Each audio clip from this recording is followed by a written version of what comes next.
Welcome back to What's New in the Lou with Alexis Zotos, presented by Caldy's Coffee and recorded right here at Bucket List Podcast Studios.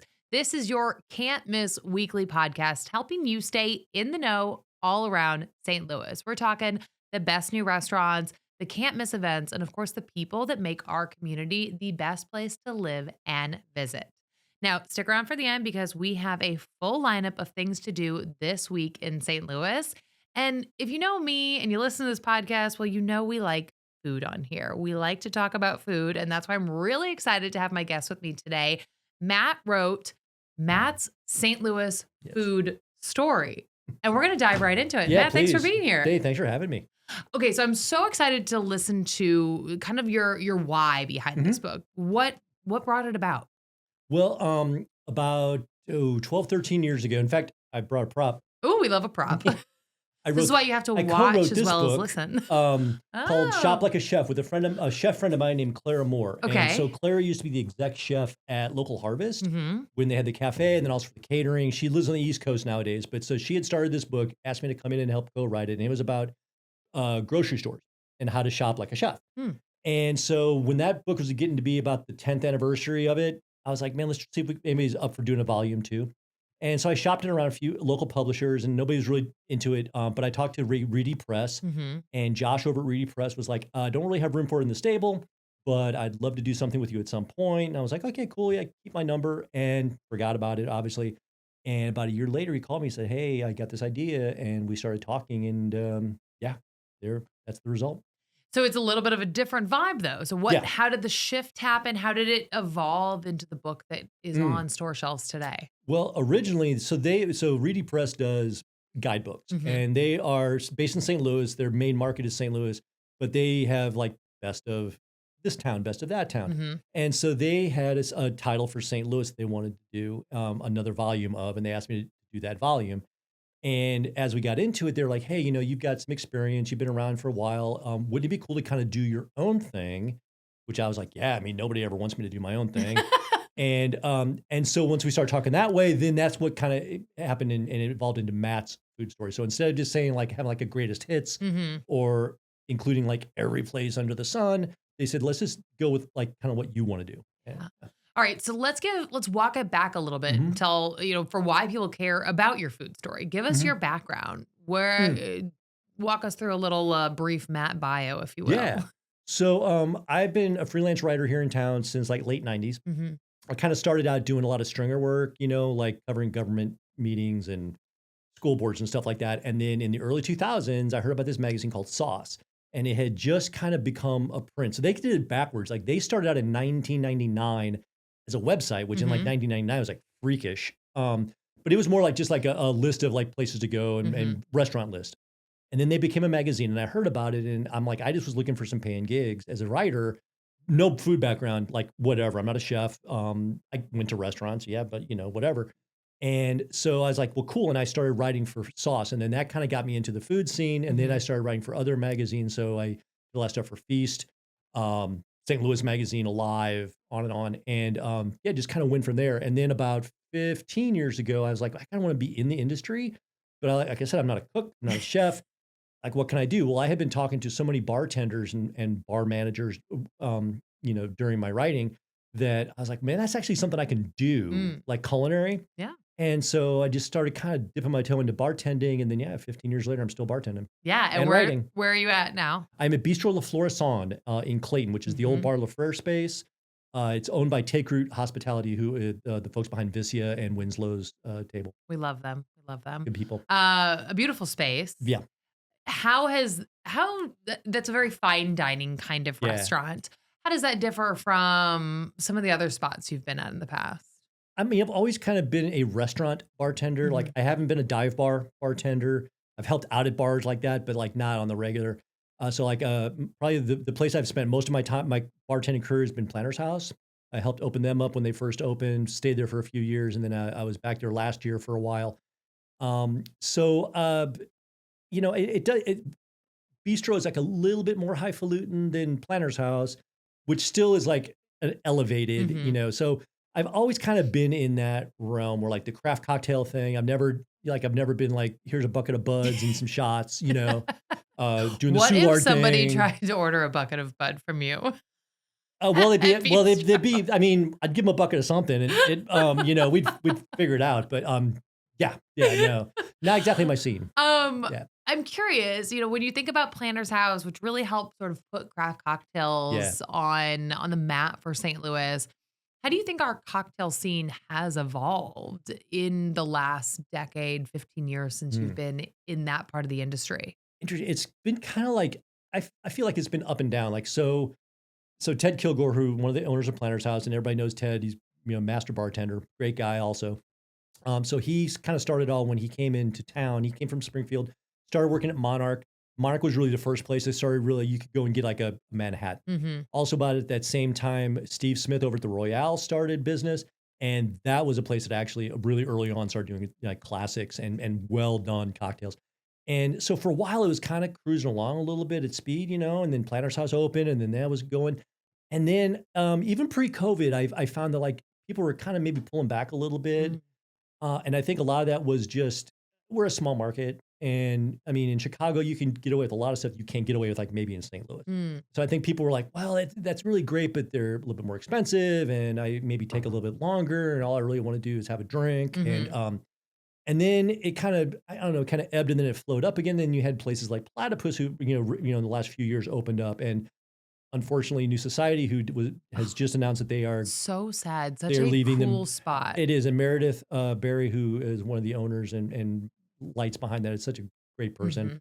Mhm. And all those people are really great, I should say. And but then that started getting like, hey, let's do some more, cool stuff. And then Good Company in the Grove is not doing like their Amaro bar and stuff. Mhm. So I kind of feel like it's kind of edging back up into like maybe people are interested in so yeah.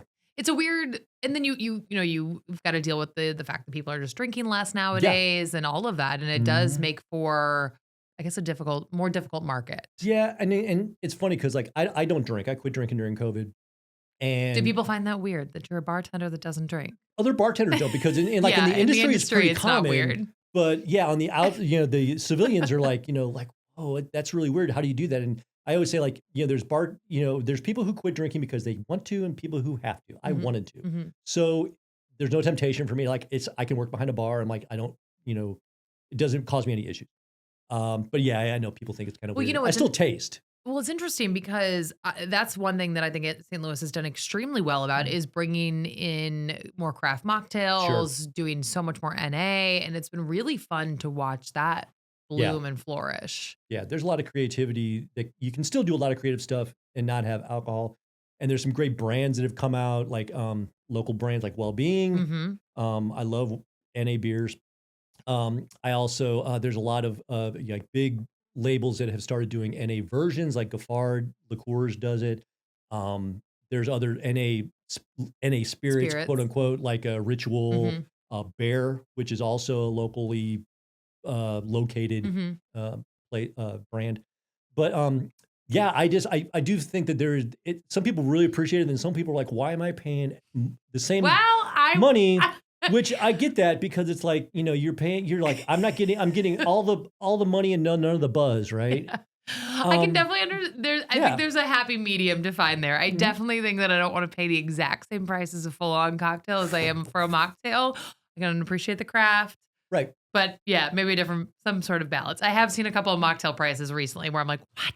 Yeah. What?" I will say though that like in defense of the people who are putting those prices on there, a lot of the NA They're products probably are as expensive. expensive as booze because a lot of Yeah. these products, like they either have some sort of a proprietary formula to mimic Mhm. the flavor and weight of alcohol, or they actually have I don't even it's crazy. They have machines where like they actually will brew a beer or make a wine And then they or distill and de-alchemize they it. Yeah. alcoholize it, and it's expensive. Yeah.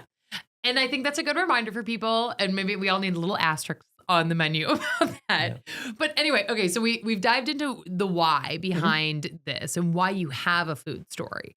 So let's dive into the book. Mhm. How is it split up? Walk me through what you've sort of created and crafted for this food Yeah. story. So it's basically 4 sections. They're not exactly equal. There's a total of 80 places in the book, but it's not 4 sections of 20. I think one comes in at 17 and one comes in at 21, But basically 4 equal sections. And we've got restaurants, we've got bars, we've got purveyors, and then we've got shops, stores. So purveyors are just makers, creators whose stuff will probably be in some of those stores. Mhm. And then obviously restaurants and bars. 80 places. We Mhm. have a lot of really good spots. How did you Yeah. narrow it down? It's funny because I really once I started getting into it, and I have a lot of, and I also want a little caveat that so this is not like Matt's favorite places. Mm. It's not my greatest hits. It's not my these are I love them all, but like I am by in no way by putting this out saying like these are the best. So what I really want to do is kind of focus on areas and neighborhoods. Mhm. And so there are some places where I was like, there's like 18, like we were talking about Maplewood because Yeah. we're both in the Maplewood area here. I love Maplewood. I've lived here like for years and years. And there's this, I could do a book on Maplewood. Yeah. So like that's ridiculous. I can't have all these like 5 places here and then one place over here. So I really tried to kind of break it up that way. And then my hope is that people will go like, oh, cool. Here's like I had the Whiskey Ring in Mhm. there on Cherokee Street. My hope is that they'll go to Whiskey Ring and go, ooh, great bar. And hey, there's this cool place right down the road. I'm going to go down there. These are all intended to kind of give you an entryway into an area or a neighborhood, and then kind of let you make your own adventure after that. Caldy's Coffee has been proudly roasting in St. Louis since 1994. Guided by a commitment to quality, service, and community, Caldy's strives to make every cup a moment of discovery. And get this, thanks to the support of their St. Louis community and fans across the country, they were named USA Today's #1 coffee chain in 2024. Visit caldyscoffee.com to find your nearest cafe, shop coffee for home, or even book a free tour and cupping at their roastery. Follow the goat to your next great coffee experience. Enjoy the rest of the episode. And so tell me about when you're thinking about these places, Mhm, besides the location mhm. and that they obviously are good places because you wouldn't put someplace bad in there. uh, What's the story you wanted people to take away when they're either reading your words Mhm. or stepping foot inside those doors for the first time? Mm. Well, I really wanted to cultivate my watchword sort of like through this whole book adventure has been curiosity. So I Mm, really want to cultivate curiosity because one of my pet peeves, and I'm as guilty as this as the next person is, we are all very provincial. We live here, we live and work in this very small sphere, and we don't always get out of it. yeah. And we have our favorite places, which is awesome. Everybody loves their regulars. Hmm. Not saying don't be a regular somewhere because we depend on the regulars. But, there's other places like get out there. I don't know if it's the Midwest conservatism or whatever, but we kind of like, I like this place. I don't want to take a chance. And I really want people to know that you're not taking it like food. There's no downside to trying food unless you have an allergy or something like that. Unless Yeah, you are allergic to yeah. peanuts, I'm and not then saying don't go to a I'm not peanut saying restaurant. I'm not saying go knock yourself out with gluten if you're gluten intolerant. But I really want people like, hey, I have never tried this, and it's like, well, why not? Right. What's the worst that's going to happen? You're gonna be like, man, I don't like this. Right. Yeah. So And now then you it's a know night. something. Well, and what I think is so interesting as I'm like looking through this book, and we talk about it all the time. We have favorites. Okay. Mm, First page is a place that I've actually never been that people freaking love, the mm. Village Bar. Yeah, my high school bar. What? Yeah. I Your shouldn't high probably school say that. bar? Yeah. Well, I won't say my high school bar. Yeah. So actually, like I grew up in Kirkwood and Village Bars in Des Peres, right down the road. And for a while, like I was my summer job when I was in high school and college, I worked at doing like parking lot repavement and stuff. And Okay. so my supervisor moonlighted at the Village Bar. Nice. So we took advantage of that. You've got a classic in here. And then right the next page is Little Logger, which is a much Yeah. newer spot. Right. How did you balance that? These like historic, iconic places while also adding in the newer spots in St. Louis. Well, I think most of these places, I wouldn't say all of them, but most of them, they all come back to that neighborhood idea that I was talking Mhm. about. Whereas like the Village Bar, that's iconic. Like if you lived in that area, everybody knows that place. Joe Pollock wrote this great review of their cheeseburgers back in the Mm, '80s, and that kind of like blew them up. really? Yeah. And I think they still have it on the wall over there, but it's expanded. Okay, I'm a going to million. get a cheeseburger there. They do good work. They really do. But it's a really cool neighborhood place. Like you go in there, there's not a lot of no pretension. People, Mhm. everybody's just hanging out doing their thing. Place like Little Lager, same thing. It's like it's new, but it's very neighborhoody. It's Yeah. very like it's like a corner bar. It's not on a corner, but it's like It's but a you know what I'm saying. vibe. But it's that whole like, hey, just come in and try some beers. Yeah. And I think that's like what a lot of these places have in common is like some of them are finer dining, some of them perhaps not so much, but they all have that welcoming neighborhood feel. How vital are those sort of neighborhood spots to our community here in St. Louis? Oh, I think they're like extremely important. And unfortunately, I think we're seeing them go away more often than not. And, the whole, it's like on the bar scene, it's like bars started out as pubs, as public houses, as Mhm. places to go. And if you talk to someone like a John over at the Whiskey Rings is a great example. He brought this up when I talked to him for the book. So did Steve Smith over at Royale. It's like they consider themselves like public house owners. They Mhm. want people to come. They want community. They want it. Yeah, you can get a really great drink. That's part of it, but that's not the whole thing.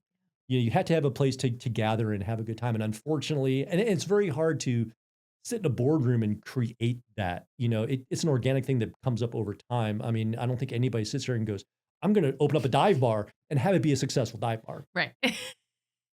Well, and I think also that comes from the people. The Mm, people, Steve is a great example of that. yeah, He's somebody who you want to talk to. He is somebody who's going to staff his place with people that you feel completely comfortable sitting at that right, bar alone or with a group of friends or on a right. date. As someone who's on that side of the other side of the bar as well, Mhm. how vital is that to your job as part of the hospitality industry? Is being hospitable. Yeah, I mean, and that's a lot of it too, and it's weird because there's sometimes as a bartender, you gotta read the room, it's like sometimes you people want you to talk, sometimes Well, people that's don't true want you too. to talk, so it's like don't, like when I go to bars, I usually just like to sit there and do my thing. It's like I don't necessarily need Mhm, dialogue, but you have to kind of read that. But yeah, it's like, it's sometimes you go to a place and you almost feel like they're reading from a script. mhm. Um, and I As they think it's might just be. which they might be. I mean, they might have somebody before their shift going, make sure you hit these points when because we need to upsell this and we have a Mhm. whatever, we got a lot of bottles of this in the back. We got to push this. Yeah. Um, so yeah, I mean, I think that's another thing where, you have to have that personality Mhm. behind it and not a plan as much. Yeah. Okay, so I'm gonna flip open another page Mhm. just to there's so many good spots in here. Oh, I don't know this one. Mm. Roper's Oh, Ribs? yeah. Ooh, Yeah. Well, and what's really funny is so, I'm gonna you eat know, my way through this book. um, I gotta say, like, kind of embarrassed, not a huge barbecue guy. Okay, I like it, alright. it's fine. I mean, We won't I can't eat in public, a lot of things. Like, there's a lot of like, red sauce is not gonna happen. Ooh, that would be Barbecue, tricky. yeah, No slurping of spaghetti for you. if my wife is with me, she's always, on If my you're wing. listening, it's because he has a really big beard. Yeah. And so, yeah, luckily my wife, when she's with me, she's usually like, "Yeah, you got a thing." But, yeah, so, like, I mean, I like barbecue. I'm not an aficionado by any means. I'm Mhm, not like it's not a passion. And, but I do have some, like, I think, Pappy's is in the book, and mhm. they are obviously probably the place that I credit as, like, really bringing a spotlight on St. Louis with all the Food Network Yeah, stuff. But as far as Roper's goes, Roper's has been there for, like, 30 plus years. Tiny little place in Jennings, okay. um, in sort of a nondescript area. You, like, Mhm. kinda blink and you miss it. But, it's a husband and wife team, and they have been there for forever, and they do really, really great, Mm, uh well, ribs is obviously in the name, so, like, that's their big thing, but, I discovered them about 7, 8 years ago, I guess it was. So Dave Sandusky from Beastcraft and I, yeah. we teamed up and did a story for Sauce on, like, a lot of places that inspired him to open up Beastcraft, and one of them was Roper's Ribs. And I thought it was so cool because you go in there, it's like tiny joint. It's really made more for takeout. There are, like, 4 tables, but they're just, like, really smashed in there. But yeah, they just make, like, the best stuff, and, like, it's just this classic idea of we're doing our own thing, nose down. Uh, we're not manufacturing the vibe. We're not, Mhm. nobody did the art, the design of the space or anything. It's like we're just here doing our thing, and I love it. It's fantastic, and everybody in that area knows them. And you know what? I think this is why this would be, little plug here, such a great gift, this Mm, book, because even if you are a foodie, I 100% call myself a foodie, whether mhm, people hate that word or not. It is what I consider myself. I am somebody who loves to go out to eat, yeah, loves to support local. And I've flipped through this and there's already 5, 6 places that I've never not only not heard of, but mhm, haven't been. Now this place, I don't actually know how to say it. It's Latino Zito. That's how I would say it. Okay. Yeah. Don't come for me if I've mispronounced that. But my husband and I stumbled upon this place years Uh-huh. ago before we even had kids. And he still talks about why haven't we gone back there? Like Yeah. it was so good. And, it's located in Bevo Mill. So maybe it's an area that not everyone gets down to as much. Mhm. But prime example, like as you're flipping through this book, like how fun would it be to just plan your entire 2026 Yeah. of new places to try all across St. Louis? Yeah. I mean, I totally agree. That's one of the places. It's funny you mentioned that because that's definitely one of the places where I discovered it through writing the book because Mm. I was looking for some places and, just to explore.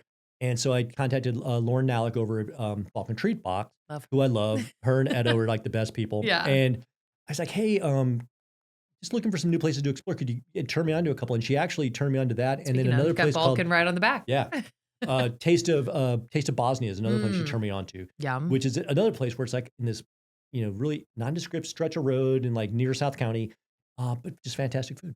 Love it. Mhm. Do you have a place that if you were going to say you've got to go to this one spot in this entire book, is there a spot that you've got? Wow. I think that on the restaurant side of things, one of my favorite places that I go to a lot, and my wife and I do, is Lona's the Leaks Mhm. over on California in Fox Park. I mean, first of all, Lona's like this is like such a nice lady. She's like the nicest person, and just another example of somebody who just does her thing and does it well, Mhm. and is not really concerned about trends. Is not really concerned about the broader food world. In fact, there's an anecdote in the book where I remember when she got her first beard nomination. Yeah. And I called her. I was working at Sauce, and I called her to say to get her reaction. And she's like, I had no idea what I was talking I love about. that. Yeah, I love that. and somebody had to explain to her like what the beard award How was, and big it was. she's like, oh, that's cool. And then she went right back to work. So I just like that. That's always like it's fun. It's just comfy, It's a great cozy. spot. It is best lunch spot, man, in anywhere. Do you hope that this is a book for locals, for tourists? Who do you hope this book gets in the hands of? Well, what I'd really like, I think it's good for tourists for sure. It's a great way to, I think books like this in general are cool. Like if you're going to a new place, Mhm. um, especially because it's a small book. A, it's not meant to be like comprehensive. It's not like a difference guide to St. Louis or something like that. But I really hope that like people here in town, especially people like who've maybe lived here their whole lives or a long, long time, Mhm. will be like, wow, and realize what they have in their backyard because I think a lot of times we really don't understand that, and it's not we just get used to our routine, and then you're like, wow, there's all this bounty, Mhm. and we didn't even know about it. So I really hope that happens. You Mm. mentioned, we're talking 80 spots in here. Could we see volume 2 of this? I would love it. I mean, it's all about sales. I mean, it's like if it sells enough, they'll do another one. So like big hint for the holiday season. There you go. It's a If you want to perfect see more. perfect gift for everyone. Everyone. Yeah, I think I'd love one thing I would really like to do too, and I think there's a market for it, is this book is just St. Louis and St. Louis County. We do have a couple so I do include like Beachy farms just because Mhm. they're not actually in St. Louis, but they're like You really can find ubiquitous them. here in St. Louis. Yeah. Best goat cheese. Oh, for sure. But I think like a Metro East Mhm. one is well overdue. I've talked to so many people. I did a library reading at a library over there a few weeks ago, and everybody was saying, "Oh, tell me about this place and this place and this place," and none of them I knew Mhm. because, like everybody else, it's like I'm like, "Oh my god, it's another state. I can't go over there." The bridge is so scary, and To cross the oh mighty my god, Mississippi. yeah. And so I'd love to do like a Metro East one. And I think that like there's even like go a little further west and make Mhm. St. Charles and Cottleville and like maybe some of the corporate areas that are not that far away have some great stuff that we don't know about too. Moral of the story is that there is no shortage of great places to eat and drink and shop. No, no, not at all. And also just to give a quick plug to like all my industry brethren out there. Um, most of these places are independent that I write about. Most of them are like small businesses or local businesses. I am not anti-corporate and I am not anti because it's like we're all in the same boat. So I'm like, even if you're sitting out there going, my favorite place is actually a chain, Mhm. like a national chain, go support them. Don't sit there and go, well, I can't go there. I just like, yeah, I mean, just, tip your waiters and waitresses and servers and bartenders and but get out and see stuff. Amazing. Thank you so much, Matt. Appreciate it. Oh, my pleasure. Thank you. There are no shortage of great places to eat and drink in St. Louis, and there's no shortage of fun things to do. This month is full of fun events. Let's dive into what there is to do this week in St. Louis. First off, Frosted, a winter cocktail bar pop up, opens Thursday, December 11th at the Piper Palm House. White Christmas Sing Along. Yep, you heard it. A sing along will take place at Das Buivo on Thursday, December 11th. A winter celebration at the St. Louis Art Museum. It is a full day of festivities on Saturday, December 13th. In the Central West End, their inaugural Whiskey Walk will take place on Saturday, December 13th, trying whiskeys throughout the neighborhood. And on Sunday, if you are still looking to do some holiday shopping, you can hit up the holiday market at Rockwell Beer Garden in Francis Park, Sunday, December 14th. All right, if you want to stay in the know every week, don't forget to subscribe to What's New in the Lou with Alexis Zotos. And as always, thanks for listening.